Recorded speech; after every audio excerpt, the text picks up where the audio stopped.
1 ദിനവൃത്താന്തം അധ്യായം 12. കിഷിൻ്റെ മകൻ സാവൂൾ നിമിത്തം സിക്ലാഗിൽ ഒളിച്ചു പാർക്കുമ്പോൾ ദാവീദിൻ്റെ പക്ഷം ചേർന്ന് യുദ്ധത്തിൽ അവനെ സഹായിച്ച യോദ്ധാക്കളാണ് താഴെ പറയുന്നവർ. ഇരു കൈകൊണ്ടും കല്ലെറിയാനും അമ്പെയ്യാനും സമർത്ഥരായ ഈ വില്ലാളികൾ ബെഞ്ചമിൻ ഗോത്രജരും സാവൂളിൻ്റെ ചാർച്ചക്കാരുമായിരുന്നു. അഹിയേസർ ആയിരുന്നു നേതാവ്, രണ്ടാമൻ യോവാഷ്. ഇവർ ഗബേക്കാരനായ ഷേമായുടെ പുത്രന്മാരാണ്. അവരുടെ കൂടെ അസ്മാവത്തിൻ്റെ പുത്രന്മാരായ യസിയേലും പേലത്തും ബറാഖ, അനാത്തോത്തിലെ യേഹു.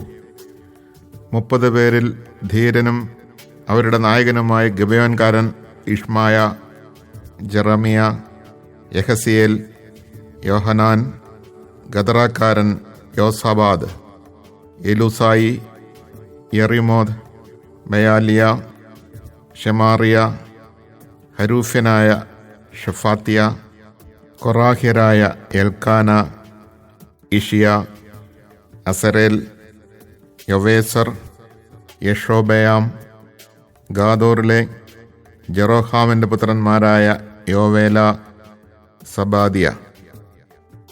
ദാവീദ് മരുഭൂമിയിലെ കോട്ടയിൽ ഒളിച്ചു താമസിക്കുമ്പോൾ ഗാദ് വംശജരും ശക്തരും പരിചയസമ്പന്നരും പരിചയം കുന്തവും ഉപയോഗിച്ച് യുദ്ധം ചെയ്യുന്നതിൽ സമർത്ഥരും ആയ യോദ്ധാക്കൾ അവൻ്റെ പക്ഷം ചേർന്നു. സിംഹത്തെ പോലെ ഉഗ്രദൃഷ്ടിയുള്ള അവർ മലയിലെ മാൻപേടയെപ്പോലെ വേഗമുള്ളവരായിരുന്നു. അവർ സ്ഥാനക്രമത്തിൽ Acer, Obadiah, Eliab, മിഷ്മാന, Jeremiah, അത്തായ്, Eliel, Yohanan, എൽസബാദ്, Jeremiah, മക്ബനായ്. Gad ഗോത്രജരായ ഇവർ സേനാനായകന്മാരായിരുന്നു. ഇവർ സ്ഥാനമനുസരിച്ച് ശതാധിപന്മാരും സഹസ്രാധിപന്മാരും ആയിരുന്നു. ജോർദാൻ നദി കരകവിഞ്ഞൊഴുകുന്ന ആദ്യ മാസത്തിൽ മറുകര കടന്ന് താഴ്വരയിലുള്ളവരെ കിഴക്കോട്ടും പടിഞ്ഞാറോട്ടും തുരത്തിയവർ ഇവരാണ്. ബെഞ്ചമിൻ യൂദാഗോത്രങ്ങളിലെ ചിലർ ദാവീദ് വസിച്ചിരുന്ന ദുർഗത്തിലേക്ക് ചെന്നു.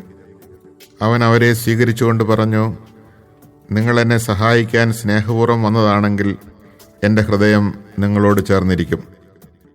ഞാൻ നിർദോഷനായിരിക്കെ നിങ്ങൾ ശത്രുപക്ഷം ചേർന്ന് എനിക്ക് കെണിവെച്ചാൽ നമ്മുടെ പിതാക്കന്മാരുടെ ദൈവം നിങ്ങളെ ശിക്ഷിക്കും.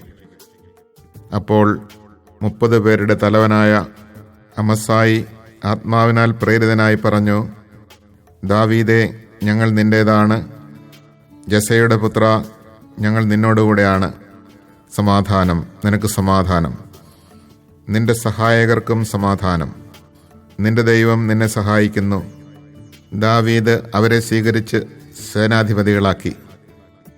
ദാവീദ് ഫിലിസ്ത്യരോട് ചേർന്ന് സൗളിനെതിരെ യുദ്ധത്തിന് പോയപ്പോൾ മനാസെ ഗോത്രജരായ ചിലർ ദാവീദിൻ്റെ പക്ഷം ചേർന്നു. എന്നാൽ ദാവീദ് ഫിലിസ്ത്യരെ സഹായിച്ചില്ല. കാരണം ഫിലിസ്ത്യ പ്രമാണികൾ തമ്മിൽ ആലോചിച്ചതിന് ശേഷം അവൻ നമ്മുടെ ജീവൻ അപകടത്തിലാക്കിക്കൊണ്ട് തൻ്റെ യജമാനനായ സാവൂളിൻ്റെ പക്ഷം ചേർന്നേക്കും എന്ന് പറഞ്ഞ് അവനെ മടക്കി അയച്ചു. ദാവീദ് സിക്ലാഗിൽ എത്തിയപ്പോൾ മനാസെ ഗോത്രജരായ അദ്ന, യോസബാദ്, യദിയേൽ, മിഖായേൽ, യോസാബാദ്, എലിഹു, സില്ലേഥായ് എന്നീ സഹസ്രാധിപന്മാർ അവനോട് ചേർന്നു. വീരപരാക്രമികളും സേനാനായകന്മാരുമായ അവർ കവർച്ചക്കാർക്കെതിരെ ദാവീദിനെ സഹായിച്ചു. ദാവീദിനെ സഹായിക്കാൻ ദിനംപ്രതി ആളുകൾ വന്നുകൊണ്ടിരുന്നു. അങ്ങനെ അവൻ്റെ സൈന്യം ദൈവത്തിൻ്റെ സൈന്യം പോലെ വലുതായി തീർന്നു. ദാവീദ് ഹെബ്രോണിലായിരുന്നപ്പോൾ കർത്താവിൻ്റെ കൽപ്പനപ്രകാരം സാവൂളിൻ്റെ രാജ്യം ദാവീദിന് നൽകുവാൻ വന്ന സേനാവിഭാഗങ്ങളുടെ കണക്ക്. യൂദാഗോത്രത്തിൽ നിന്ന് പരിചയം കുന്തവും കൊണ്ട് യുദ്ധം ചെയ്യാൻ കഴിവുള്ളവർ 6800. ശമയോൻ ഗോത്രത്തിൽ നിന്ന് യുദ്ധവീരന്മാർ 7100. ലേവ്യരിൽ നിന്ന് 4600. അഹ്റോന്റെ വംശജരിൽ പ്രമുഖനായ യഹോയാദായുടെ കൂടെ 3700. പരാക്രമശാലിയും യുവാവുമായ സാദോക്കും അവൻ്റെ കുലത്തിൽ നിന്ന് 22 നായകന്മാരും. സാവൂളിൻ്റെ ചാർച്ചക്കാരും ബെഞ്ചമിൻ ഗോത്രജരുമായി 3000. അവരിൽ ഭൂരിഭാഗവും ഇതുവരെ സാവൂൾ കുടുംബത്തോടു കൂടിയായിരുന്നു. എഫ്രായിം ഗോത്രജരിൽ നിന്ന് പരാക്രമികളും തങ്ങളുടെ പിതൃഭവനങ്ങളിൽ പ്രഖ്യാതരുമായ 20,800. മനാസയുടെ അർദ്ധഗോത്രത്തിൽ നിന്ന് ദാവീദിനെ രാജാവായി വാഴിക്കാൻ നിയുക്തരായവർ 18,000. ഇസാക്കർ ഗോത്രത്തിൽ നിന്ന് ജ്ഞാനികളും കാലാനുസൃതമായി ഇസ്രായേൽ എന്ത് ചെയ്യണമെന്ന് അറിയുന്നവരും ആയ 200 നായകന്മാരും അവരുടെ കീഴിലുള്ള ചാർച്ചക്കാരും. സെബുലൂൺ ഗോത്രത്തിൽ നിന്ന് ആയുധധാരികളും ഏകാഗ്രതയോടെ ദാവീദിനെ സഹായിക്കാൻ സന്നദ്ധരും യുദ്ധപരിചയമുള്ളവരുമായി 50,000. നഫ്താലി ഗോത്രത്തിൽ നിന്ന് 1000 നേതാക്കന്മാരും അവരോടുകൂടെ കുന്തവും പരിചയം ധരിച്ച 37,000 പേരും. ദാൻ ഗോത്രത്തിൽ നിന്ന് യുദ്ധസന്നദ്ധരായ 28,600 പേർ. ആഷേർ ഗോത്രത്തിൽ നിന്ന് പരിചയസമ്പന്നരും യുദ്ധസന്നദ്ധരുമായി 40,000. ജോർദാന്റെ മറുകര നിന്ന് റൂബൻ, ഗാദ് ഗോത്രജരും മനാസയുടെ അർദ്ധഗോത്രത്തിൽ നിന്നുള്ളവരുമായി ആയുധധാരികളായി 1,20,000. യുദ്ധസന്നദ്ധരായ ഈ യോദ്ധാക്കൾ ദാവീദിനെ ഇസ്രായേൽ മുഴുവൻ്റെയും രാജാവാക്കണമെന്ന ദൃഢനിശ്ചയത്തോടെ ഹെബ്രോണിലേക്ക് വന്നു. ഇസ്രായേലിൽ അവശേഷിച്ചിരുന്നവരും ദാവീദിനെ രാജാവാക്കുന്നതിൽ ഏകാഭിപ്രായക്കാരായിരുന്നു. തങ്ങളുടെ സഹോദരന്മാർ ഒരുക്കിയ വിഭവങ്ങൾ ഭക്ഷിച്ചും പാനം ചെയ്തും അവർ 3 ദിവസം ദാവീദിനോടുകൂടെ താമസിച്ചു. സമീപസ്ഥരും ഇസാക്കർ, സെബുലൂൺ, നഫ്താലി എന്നീ ദൂരദേശത്ത് വസിക്കുന്നവരും കഴുത, ഒട്ടകം, കോവർ കഴുത, കാള ഇവയുടെ പുറത്ത് ധാരാളം ഭക്ഷണ സാധനങ്ങൾ കൊണ്ടുവന്നു. അവർ അത്തിപ്പഴം, ഉണക്കമുന്തിരി, വീഞ്ഞ്, എണ്ണ, കാള, ആട് എന്നിവ കൊണ്ടുവന്നു. ഇസ്രായേലിൽ എങ്ങും ആഹ്ലാദം അലതല്ലി. Chapter 12. The following men came to David in Ziklag while he was still under banishment from Saul, son of Kish. They too were among the warriors who helped him in his battles. They were archers who could use either the right or the left hand, both in slinging stones and in shooting arrows with the bow. They were some of Saul's kinsmen from Benjamin. Ahiezer was their chief, along with Joash, both sons of Shemaiah of Gibeah, also Jeziel and Pelet, sons of Asmaveth, Berakah, Jehu from Anathoth, Ishmaiah the Gibeonite, a warrior on the level of the 30, and in addition to their number, Jeremiah, Jahaziel, Johanan, Jozabad from Giderah, Eluzai, Jeremoth, Beeliah, Sheremiah, Shephatiah the Haruphite, Elkanah, Ishiah, Azarel, Joezer, and Ishbaal, who were Korahites, Joelah, finally, and Zebediah, sons of Jeroham from Gedor.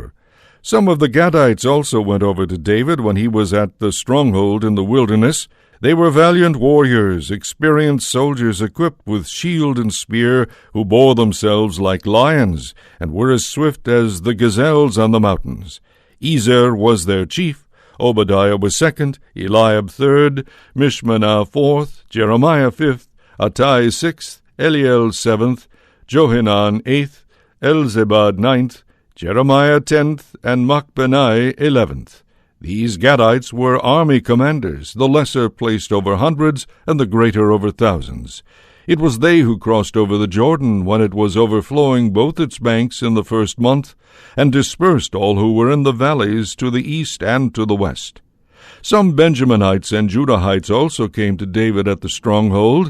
David went out to meet them and addressed them in these words: "If you come peacefully to help me, I am of a mind to have you join me. But if you have come to betray me to my enemies, though my hands have done no wrong, may the God of our fathers see and punish you."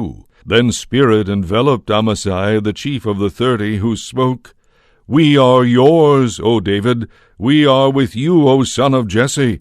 Peace, peace to you, and peace to him who helps you. Your God it is who helps you."